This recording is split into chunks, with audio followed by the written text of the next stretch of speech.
Hola iglesia, saludos. De verdad, qué privilegio y qué honor poder estar con ustedes en este ratito compartiendo la palabra. De verdad que es una bendición enorme y sé que hoy, en este momento, Dios nos va a hablar muchísimo. El tema de hoy, o lo que vamos a conversar el día de hoy, es lo que habló Jesús acerca de la ley y cómo vamos a verlo reflejado desde el Antiguo Testamento hasta el Nuevo Testamento y lo que Él comentaba y lo que toda la palabra nos enseña. Nada más antes de comenzar con este estudio, que ha traído grandes, inclusive seminarios de días completos, porque es bastante rico lo que Jesús habló. Entonces, antes de comenzar esto, vamos a orar nada más para poner el tiempo en manos del Señor. Padre, de verdad, gracias porque podemos exponernos a tu palabra, porque tu palabra nos enseña, tu palabra nos nutre, tu palabra es esa medicina que llega a nuestro corazón y desnuda de verdad lo que hay más adentro.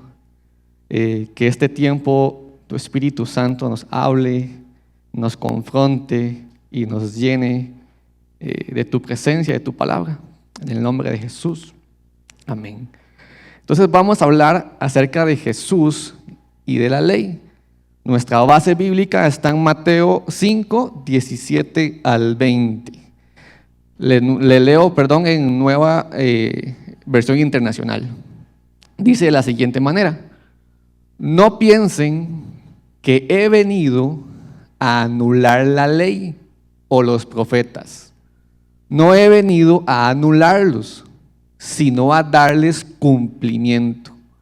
Les aseguro que mientras existan el cielo y la tierra, ni una letra ni una tilde de la ley desaparecerán hasta que todo se haya cumplido. Todo el que infrinja uno solo de estos mandamientos, por más pequeño que sea, y enseñe a otros a hacer lo mismo, será considerado el más pequeño en el reino de los cielos. Pero el que los practique y enseñe será considerado grande en el reino de los cielos. Porque les digo a ustedes que no van a entrar en el reino de los cielos a menos que la justicia supere la de los fariseos y a los maestros de la ley. ¿Qué está hablando Jesús en este momento? ¿Qué contexto hay en esta palabra? Jesús tenía una multitud reunida, una gran cantidad de gente a su alrededor, hablando en el Sermón del Monte. Jesús comienza a hablar en ese momento acerca de las bienaventuranzas y les da una gran cantidad de diferentes enseñanzas muy dirigidas al corazón de cada uno de ellos. Luego de que terminan las bienaventuranzas, Jesús les enseña que somos sal de la tierra y habla que somos esas personas capaces de cambiar y darle un toque diferente a lo que se mueve a nivel de mundo.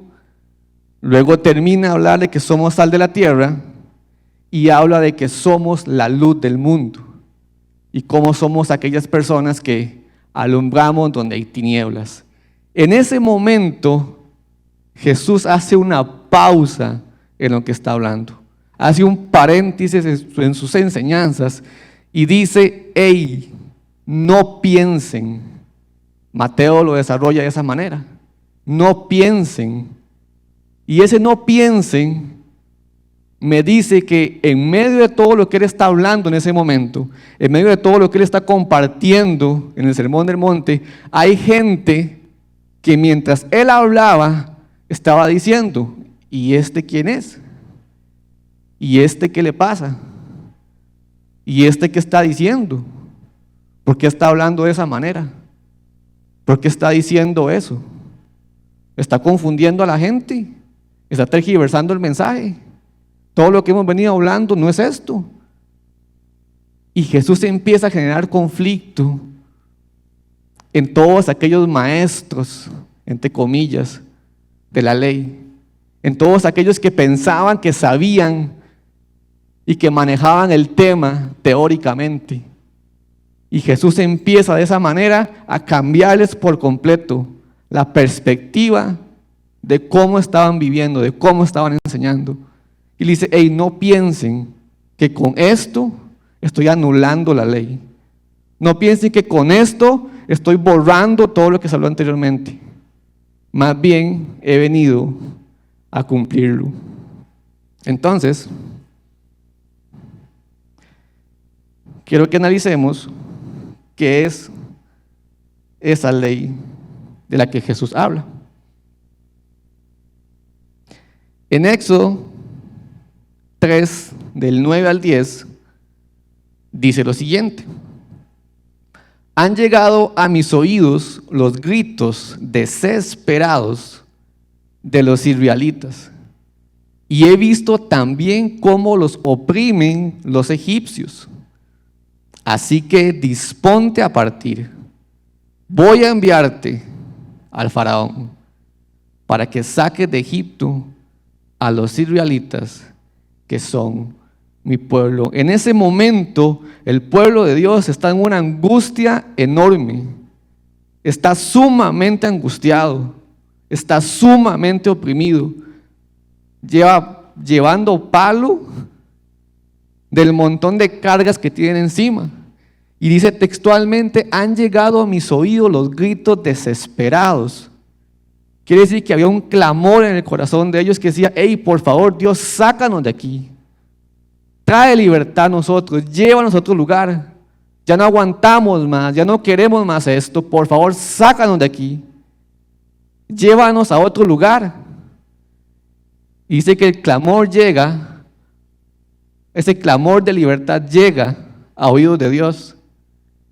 Y Dios manda a Moisés y le dice, hey, llévelos, sáquelos. En ese momento comienza un proceso de libertad del pueblo de Dios, de llevarlo de esclavitud a un lugar nuevo donde Dios quiere llevarlos, y comienza todo un proceso de pasar de esclavitud a libertad. Eso es muy importante.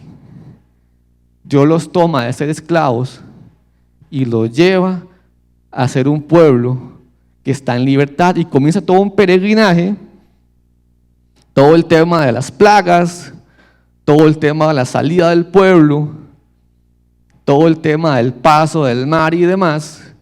Y después de un par de acontecimientos más, el Señor viene y por medio de Moisés les entrega la ley a ellos.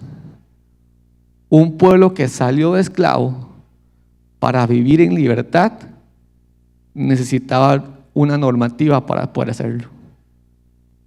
No una normativa para condicionar su vida, sino una normativa para vivir en libertad, para mantenerse en libertad. Dios no podía dejarlos a la deriva a ellos. No podía decirles, hey, son libres ya, ahora sí, caminen como les dé la gana. Ahí no iba a haber libertad. Dios se ocupaba formarles de qué manera hacerlo. Y les entrega los 10 mandamientos, primeramente. Y luego los 10 mandamientos, donde Él se pone como el primero, dice, me van a amar por sobre todas las cosas. Me van a amar por sobre todo porque yo soy su Dios, que los saqué de esclavitud y los llevé a libertad. Me van a amar por sobre todo. No tendrán dioses ajenos delante de mí. Y todo el montón más que está. No adulterarás, no dirás falso testimonio, no matarás. Y luego de eso les desarrolla todo un manual de vida, diría yo, que se divide en 3 secciones. Número 1, la ley moral, que tiene que ver con todas las normas para vivir una vida en santidad delante de Dios.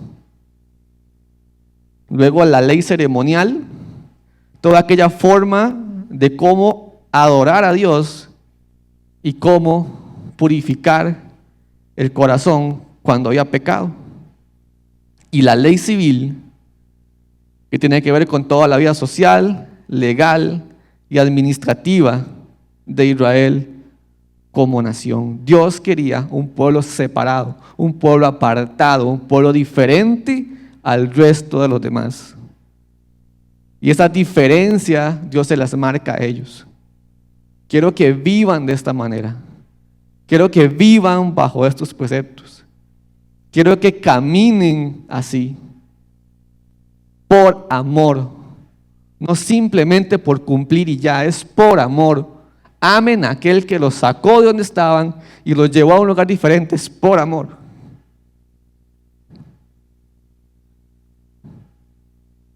Dios quería obediencia, producto de agradecimiento, de ser rescatados de donde estaban.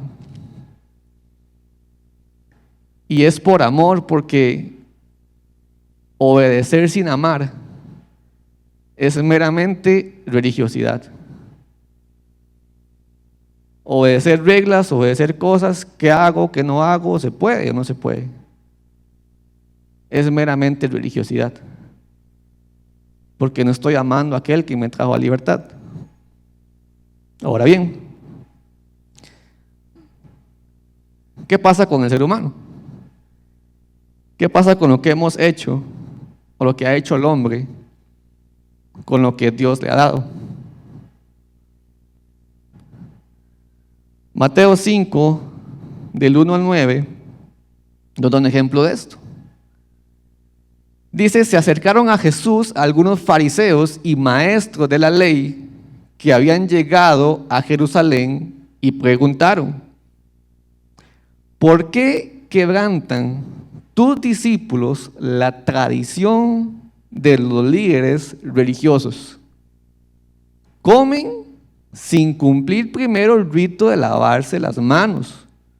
Jesús contestó, ¿y por qué ustedes quebrantan el mandamiento de Dios a causa de la tradición? Dijo Dios, honra a tu padre y a tu madre. Y también el que maldiga a su padre o a su madre será condenado a muerte. Ustedes, en cambio, enseñan que un hijo puede decirle a su padre o a su madre, cualquier ayuda que pudiera darte, ya la he dedicado como ofrenda a Dios. Y en ese caso, el tal hijo no tiene que honrar a su padre. Así, por causa de la tradición, anulan ustedes la palabra de Dios. Hipócritas. Tenía razón Isaías cuando profetizó de ustedes. Este pueblo me honra con los labios, pero su corazón está lejos de mí. En vano me adoran. Sus enseñanzas no son más que reglas humanas. Era obediencia sin sentido. Estaban obedeciendo algo que ellos mismos habían armado. Habían tomado la ley de Dios y le habían añadido un montón de cosas más que nadie les dijo que añadieran. Cargando más a la gente, cargando más al pueblo, haciendo algo totalmente difícil de manejar, difícil totalmente. Cargas ilógicas, y lo más importante de esto es la parte final que dice, este pueblo me honra con los labios, o sea, me honra desde lo externo, desde lo que la gente ve, desde el punto de vista que los demás pueden decir, wow, ellos sí son, ellos son de verdad. Y Jesús dice, pero lo que nadie ve de ustedes, lo que nadie toma en cuenta, lo que nadie está viendo, es que lo interno está lejos. Entonces, en vano están haciendo todo lo que hacen, están perdiendo totalmente el tiempo, porque son una farsa. Son una farsa totalmente.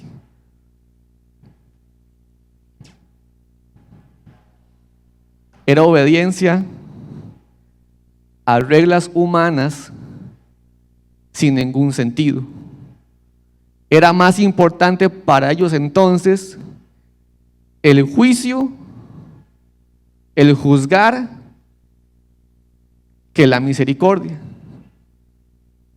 Cuando están con la mujer que atrapan en su adulterio, lo que dicen es: hey, tirémosle con todo, démosle. Porque para ellos era más importante juzgar y castigar que amar y restaurar. Se estaba volviendo más importante lo que sus ojos veían que lo que Dios veía de ellos. Era más importante el paquete exterior que cómo estaba realmente su corazón. Algunos ejemplos de esto que también Jesús les habla. Mateo 6 les dice: cuídense de no hacer sus obras de justicia delante de la gente para llamar la atención. Si actúan así, su Padre que está en el cielo no les dará ninguna recompensa. Cuídense de ser farsas. Cuídense de aparentar. Es que de nada les sirve aparentar. De nada me sirve a mí llegar acá de aparentar.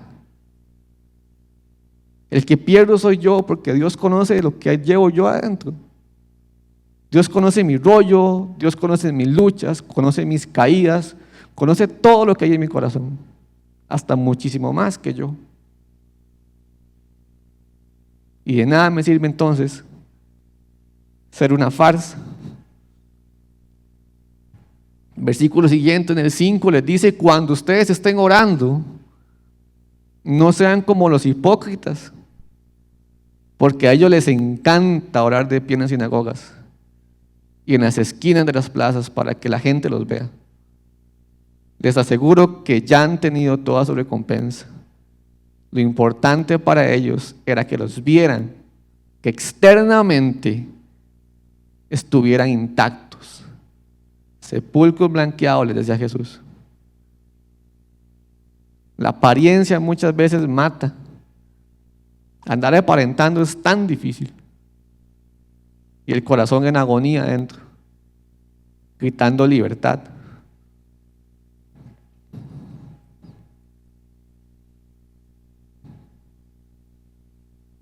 Ahora bien, Jesús dice algo muy interesante. Jesús dice en Mateo 5:17: yo no vine a anular esto. Yo vine a cumplirlo al 100%. Esa fue una de las expresiones más interesantes. Porque Jesús en ese momento no podía anular algo que gritaba por completo el nombre de Él. Él no podía desechar algo que de tapa a tapa decía su nombre en todo momento.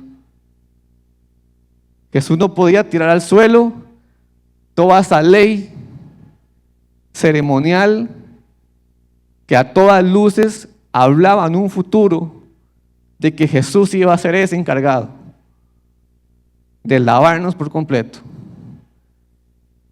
y darnos salvación. Entonces Jesús jamás podría decir: hey, yo vengo a anular esto no sirve de nada ya, porque hablaba de Él en todo momento. Toda la ley de los profetas estaba orientado a quién era Jesús, a lo que Él venía a hacer.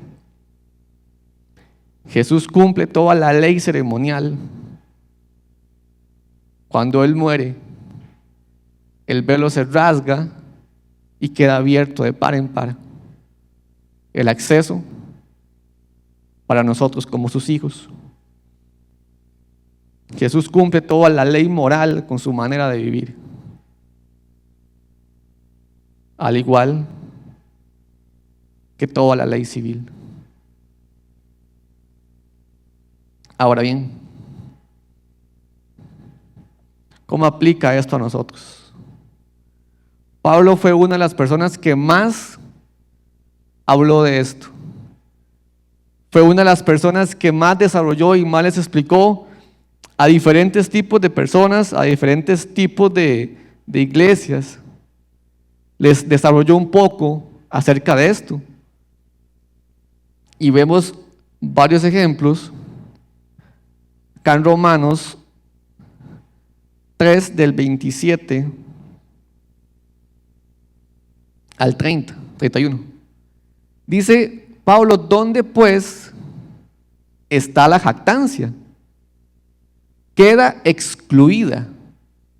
¿Por cuál principio? ¿Por el de la obediencia de la ley? No, sino por el de la fe. Porque sostenemos que todos somos justificados por la fe y no por las obras que la ley exige. ¿Es acaso Dios solo Dios de los judíos? ¿No lo es también de los no judíos? Si también es Dios de los judíos, pues no hay más que un solo Dios. Él justificará por la fe a los que están circuncidados y mediante esa misma fe a los que no están. ¿Qué dice Pablo? Ahora no es por obediencia a la ley. Ahora no se trata de que usted vaya y se tire un montón de puntos, de check, que estoy cumpliendo, que no estoy haciendo. No, se trata de que ya hay alguien que vivió al 100% como Dios quería que se viviera. Alguien que cumplió al 100% cada uno de esos puntos de la ley. Y que dice, hey, síganme a mí.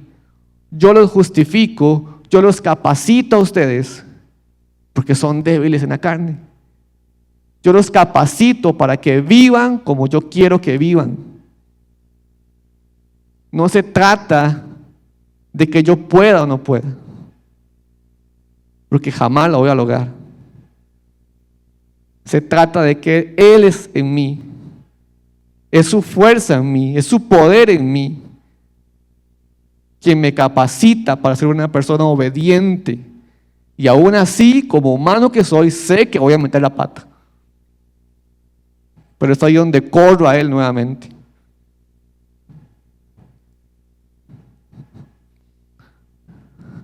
Estas Gálatas 3 del 1 al 5.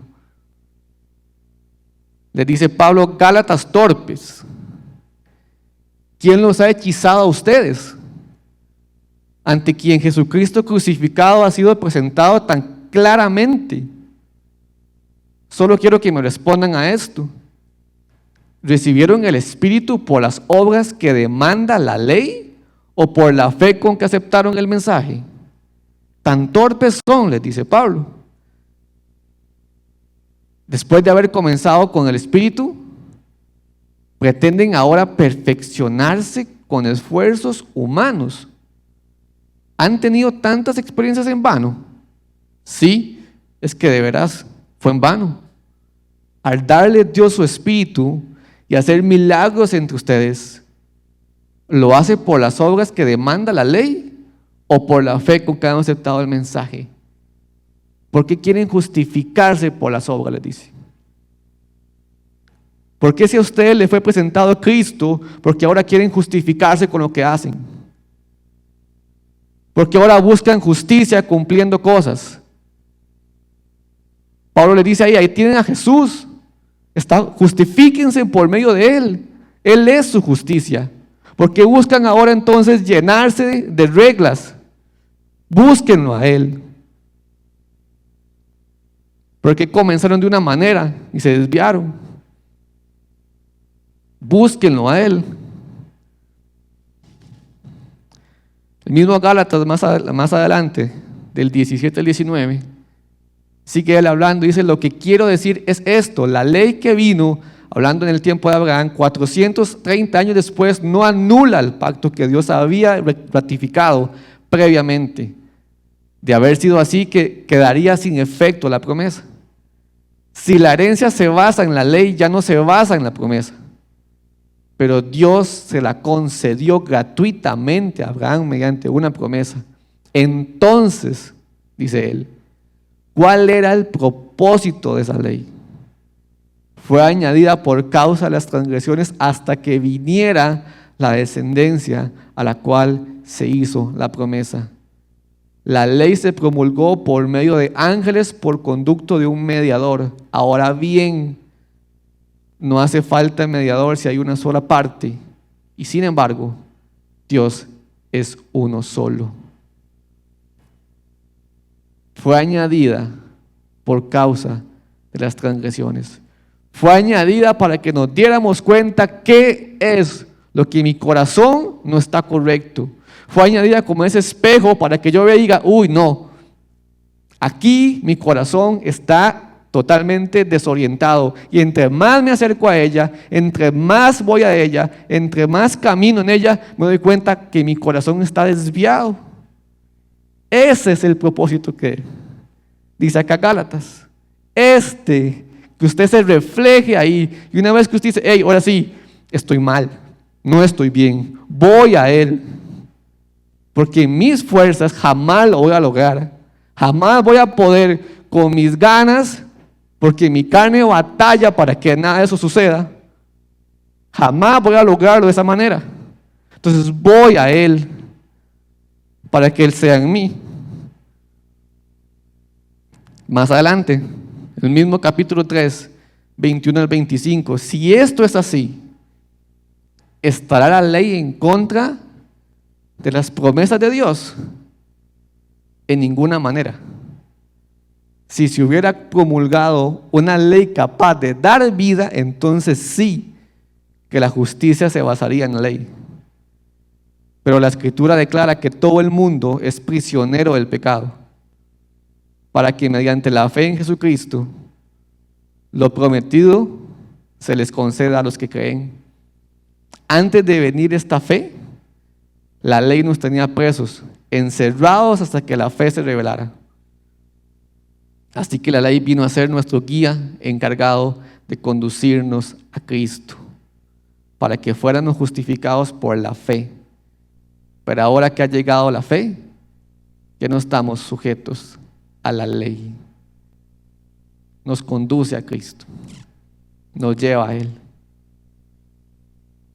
Ese es el propósito, hablaba Pablo. No es que vivamos religiosamente sin ningún sentido.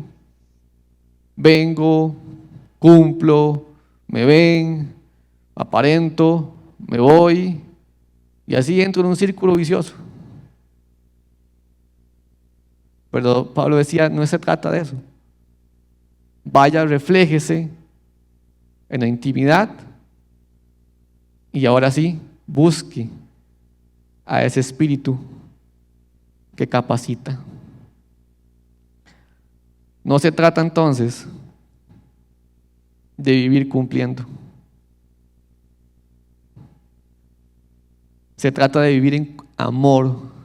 Así como el pueblo de Israel fue rescatado de esclavitud y Dios quería obediencia por amor, así yo,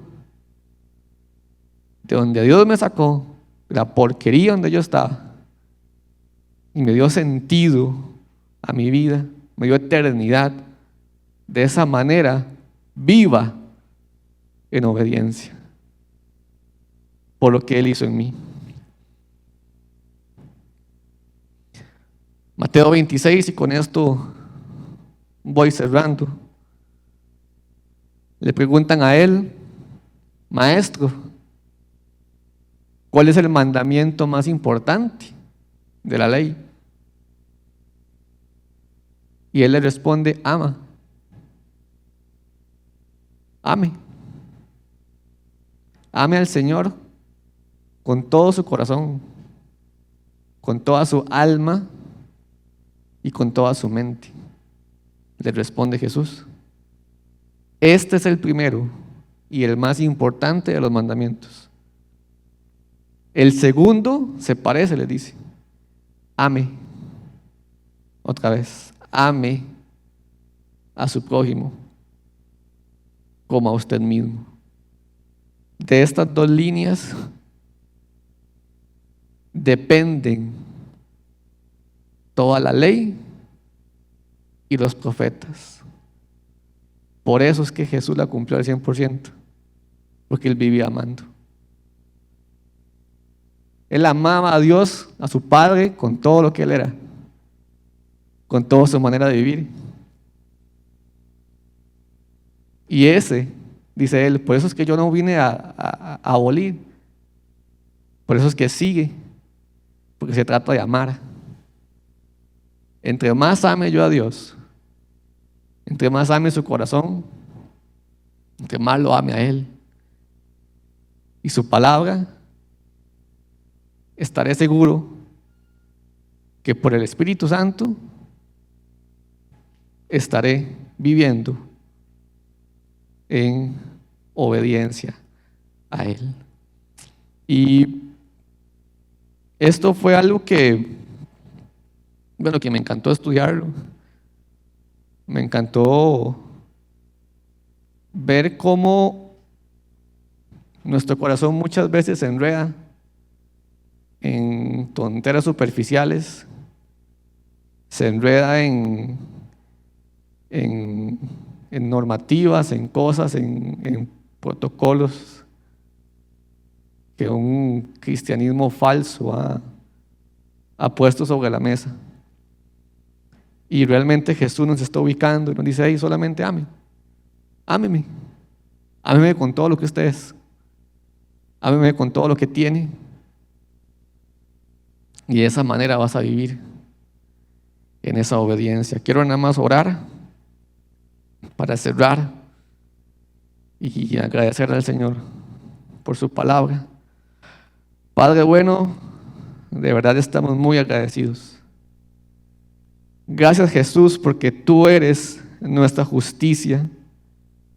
Tú eres aquel que vivió perfectamente, que cumplió al 100%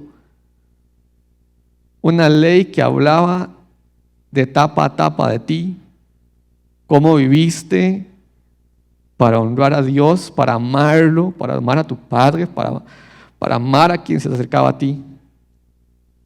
Gracias por eso. Gracias porque podemos acercarnos y vaciar nuestro corazón delante de ti.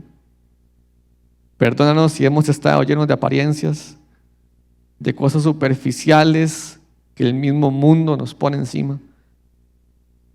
Y queremos que nuestro corazón se alinee, lo que más importa, lo que solo tú ves, el corazón, que se alinee a tu corazón. Gracias, Padre, en el nombre de Jesús. Amén. De verdad, gracias por sacar de su tiempo y prestar atención a este pequeño mensaje. Les animo a seguir atentos a todo lo que viene, tanto fines de semana como entre semana, y a seguir estando conectados con Iglesia DC. Bendiciones.